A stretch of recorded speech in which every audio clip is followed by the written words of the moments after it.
ఆ బీద బ్రాహ్మణుడు ఎవరిని అడిగాడు? వృద్ధ బ్రాహ్మణుడు ఎవరు? శ్రీమన్నారాయణుడు.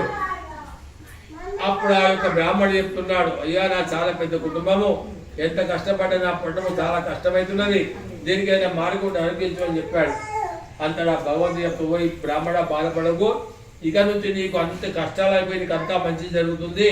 నేను చెప్పిన ప్రకారంగా సత్యాస వ్రతం చెయ్యి. ఆ సత్యాస ఎవరోగా దేవదేవ శ్రీమన్నారాయణ అవతారం. ఆ దేవదేవుడు సేవిస్తే నీ కష్టాలు తొలగిపోతాయని సుఖ సంతోషాలతో ఉంటావని చెప్పి కొంత దూరం పోయి మాయమైపోయాడు. ఈ బీద బ్రాహ్మణుడు ఉదయాన్నే లేచి సారేంగి చేసిన భస్మ రాసుకున్నాడు, ఒక జోల భుజాన వేసుకున్నాడు. స్వామి ఈ రోజు సత్యావతం చేస్తావు, నువ్వు భిక్షానికి వెళ్తున్నా అని చెప్పి స్వామికి దండం పెట్టుకుని భిక్షానికి బయలుదేరాడు. ఆ రోజు చాలా డబ్బులు వచ్చినాయి.